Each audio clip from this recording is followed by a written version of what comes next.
Maligayang pagbabalik sa Filipino Movie Recap.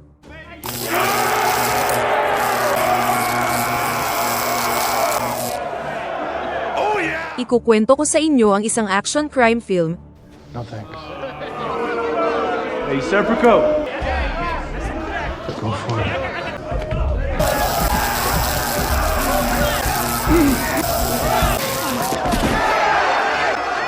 $25 my ass.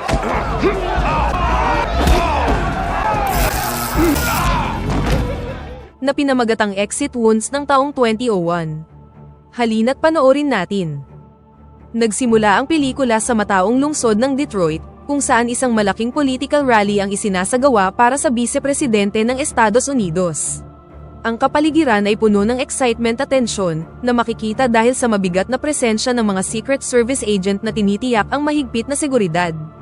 Kabilang sa mga kilalang opisyal na naroon ay si Chief Michael, na hindi inaasahang nakita si Orren Boyd, isang matapang at seryosong detective na kilala sa kanyang hindi pangkaraniwang mga pamamaraan.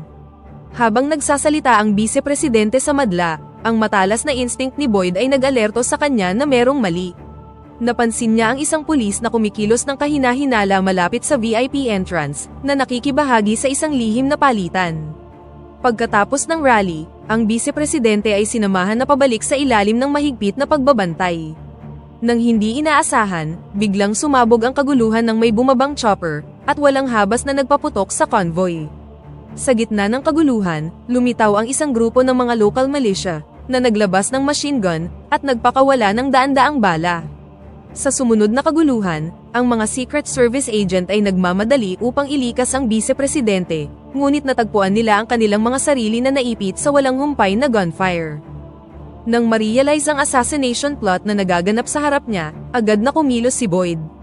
Matapang siyang nag-dive sa kaguluhan, at kahanga-hangang pinabagsak ang ilang mga assailants gamit ang kanyang husay sa pagbaril.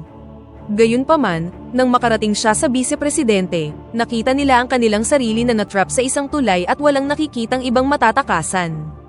Nang sumabog ang isang extraction vehicle, gumawa si Boyd ng mabilis na desisyon para iligtas ang buhay ng Vice-Presidente. Hinawakan niya ito, at ihinagas sa rehas papunta sa ilog sa ibaba. Bagamat mukhang mapanganib ang pagkilos na ito, tiniyak naman nito ang kaligtasan ng Vice-Presidente nang masagip siya mula sa mga attacker. Kalaunan sa police headquarters, ang kabayanihan ni Boyd ay hindi nakatanggap ng papuri mula sa police chief. Sa halip, galit na galit ang superior sa kanyang ginawa. Sa kabila ng pagligtas sa Vice-Presidente, pinarusahan nila siya dahil sa paglagay niya sa panganib sa napaka-importanteng opisyal, at dahil sa pinagmukha din niyang walang silbi ang Secret Service. You're fired. Ipinaalam ng police chief na bagamat maaari siyang tawagin ng publiko bilang isang bayani, siya ay itinuturing na isang liability sa departamento. Sa halip na makatanggap ng komendasyon, nahaharap siya sa agarang parusa, isang paglipat sa notorious na 15th precinct, na matatagpuan sa isa sa mga pinakamagulong lugar sa lungsod. Nang wala ng ibang choice kundi sumunod, inimpake na ni Boyd ang kanyang mga gamit, at nagmaneho na papunta sa kanyang bagong istasyon. Pagdating sa 15th precinct, nakita niya ang isang magulong kapaligiran kung saan ang mga opisyal ay tamad, walang kakayahan at mga corrupt. Doon, nakilala niya si Commander Annette Hennessy, isang nakakatakot na babae na alam ang reputasyon ni Boyd sa pagdudulot ng gulo. Binalaan niya siya na isa pang pagkakamali ay mapapatalsik siya sa trabaho, at inutusan din siya na dumalo sa anger management classes. Nang gabing yun, sa isang anger management class, nakilala ni Boyd si Henry Wayne, isang paranoid at napakadaldal na local TV talk show host. Halatang naiinis si Boyd sa patuloy na pagdaldal ni Henry, ngunit pinigilan niya ang kanyang init ng ulo. Para subukang makalayo sa klase, lumabas si Boyd, para lang makita ang isang grupo ng mga thug na tinatangkang nakawin ang kanyang sasakyan. Ilang sandali pa, nagpakita si Henry at kumilos na parang kilalang-kilala niya si Boyd. Hinikayat niya si Boyd na bumalik sa klase bago pa mawala sa kontrol ang mga bagay-bagay. Gayunpaman, inutusan lang siya ni Boyd na umalis kung ayaw niyang madamay sa gulo. I don't even know this guy. Sir, stay the hell out of our class. We got people in there with... Enough of this bullshit! Sa sobrang galit, mabilis na pinabagsak ni Boyd ang mga mayayabang na gangster gamit ang kanyang husay sa martial arts.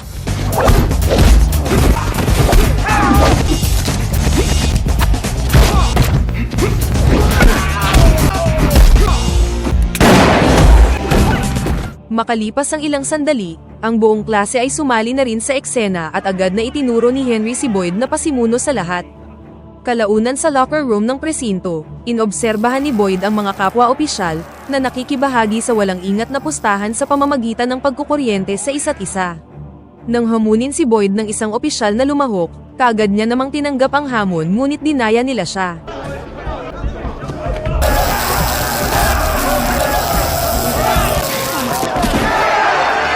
Gayunpaman, nang tuyain siya ng isa pang opisyal, hindi na nakontrol ni Boyd ang kanyang galit. Habang tumitindi ang tensyon, namagitan si Louis Strut at pinaghiwalay sila, bago ipinakilala ang sarili. Sa sumunod na eksena, ipinakilala sa atin si Latrell Walker, isang mayaman at misteryosong lalaki na pinamumunuan ang isang makapangyarihang criminal gang. Bumisita siya sa bilangguan upang makita ang kanyang nakakulong na kapatid, na nagpapahiwatig ng mas malalim na koneksyon sa magulong paglalakbay ni Officer Boyd.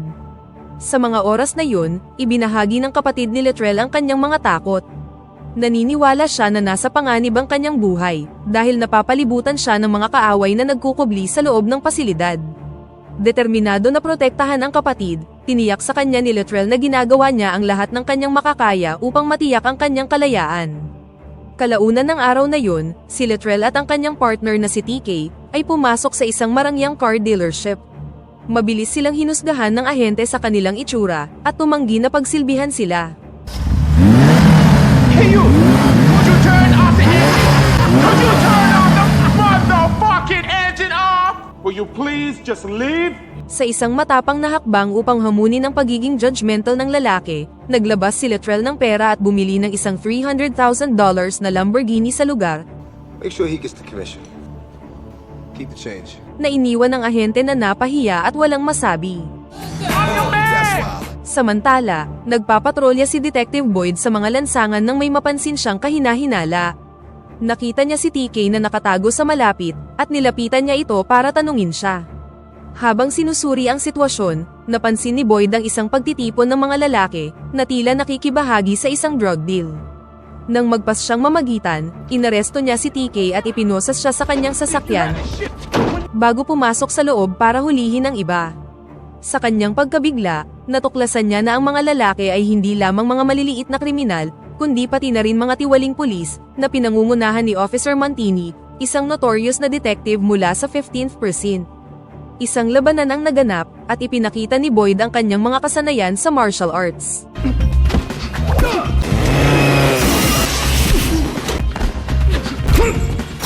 Gayunpaman, sa gitna ng kaguluhan, nakatakas sina Latrell at TK. Sa pagkainis sa pakikialam ni Boyd, isiniwalat ni Mantini na nagtatrabaho siya ng undercover. Nang makabalik sa police station, sinimulan ni Boyd na maghukay ng mas malalim sa katiwaliang nagaganap sa paligid niya. Doon, natuklasan niya ang nakakabagabag na impormasyon, kung saan 50 kilo ng droga mula sa isang bus kamakailan ay nawala mula sa evidence room, kahit na ito ay dapat na mahigpit na binabantayan. Naghinala si Boyd na si Mantini ang nasa likod ng pagnanakaw, ngunit wala siyang matibay na ebidensya. Ibinahagi niya ang kanyang mga natuklasan sa kanyang bagong partner na si George Clark, na binanggit sa kanya na isang dilaw na sasakyan na pagmamayari ni Latrell, ang madalas na makita malapit sa istasyon. Nang gabing yun, nagtungo si Boyd sa isang nightclub upang ipagpatuloy ang kanyang pagsisiyasat. Doon, nakita niya si TK, na nakatakas sa pagkakaaresto kanina. Nang harapin siya ni Boyd, tinangka ng mga bouncer na mamagitan, ngunit pati sila ay walang laban sa lakas ng ating bida. Say hello to my sumo negro. Are you in trouble now?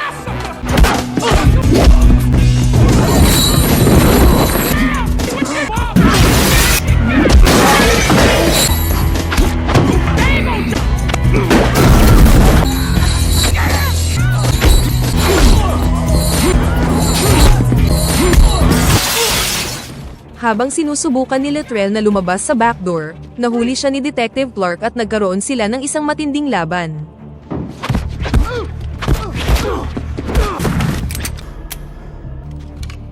Sa tamang panahon, nagpakita si TK at tinulungan si Latrell na makatakas.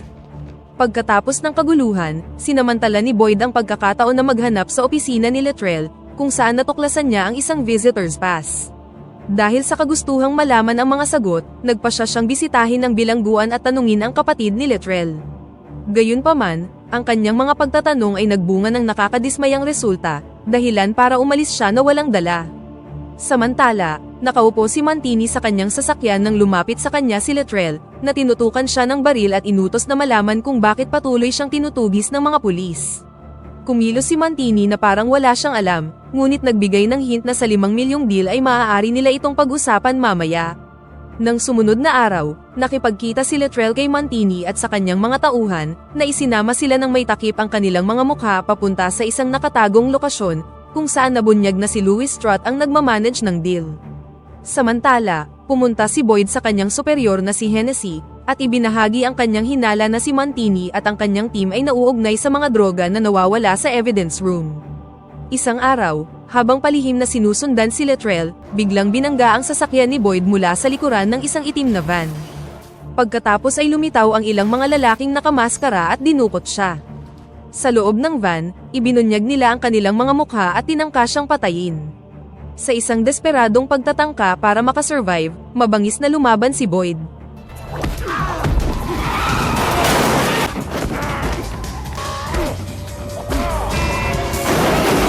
Bagamat bumagsak ang van sa panahon ng pakikibaka, nagawa niyang makatakas ng buhay.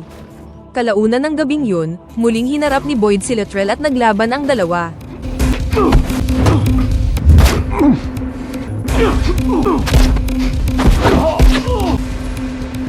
Sa kanyang pagkabigla, winelcome siya ni Latrell sa kanyang workplace at ibinunyag ang kanyang tunay na pagkakakilanlan. What are you doing here, man? Oh, you want another ass whooping, huh? Oh, no, I'm just joking, dog. I got your grill downstairs. Hindi siya isang drug dealer, bagkus ay isang mayamang internet entrepreneur at bihasang hacker. Ipinaliwanag niya na ang kanyang kapatid ay nakulong dahil sa isang krimen na hindi niya naman ginawa, at na-frame lamang ng mga tiwaling opisyal mula sa 15th precinct na iniimbestigahan ngayon ni Boyd. Nagpapanggap si Latrell bilang isang drug dealer upang makapasok sa circle ni Mantini at ilantad ang malawak na korupsyon na nag-uugat sa loob ng police force.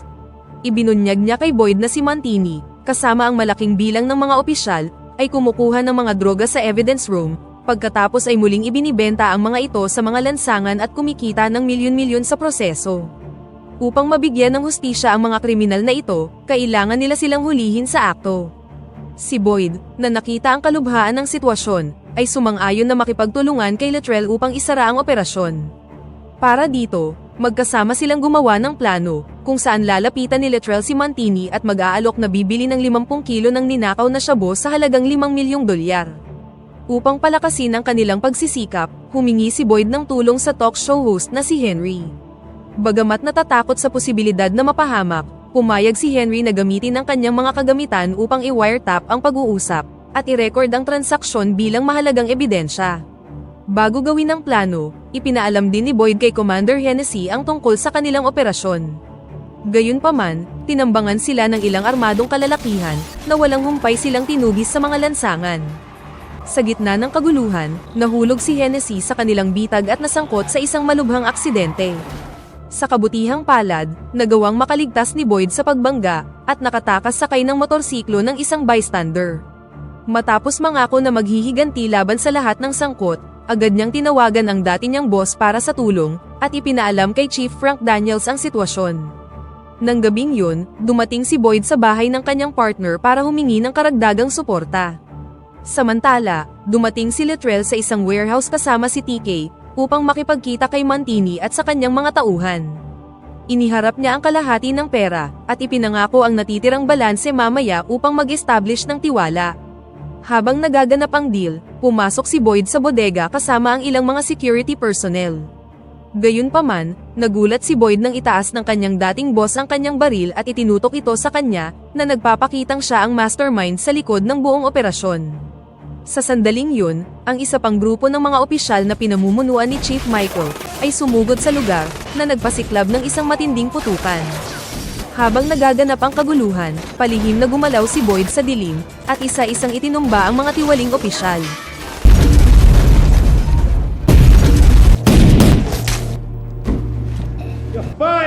Pagkatapos nito, nagharap na sina Louis at Boyd para sa final showdown, at naging mahigpit ang kanilang laban. Naging mabangis ang salpukan ng dalawa, na nagpamalas ng parehong antas ng husay sa pakikipaglaban. Makalipas ang ilang sandali, nakuha ni Luis ang kalamangan at nagawang mapabagsak ang ating bida. Nang makakuha ng pagkakataon, kinuha ni Luis ang pera at tumakbo sa rooftop, kung saan naghihintay ang isang chopper. Kahit nasugatan, hindi sumuko si Boyd at pinagpatuloy ang pagtugis. Samantala, dinispatcha ni Latrell ang ilang tiwaling opisyal, bago hinarap ang notorious na si Mantini.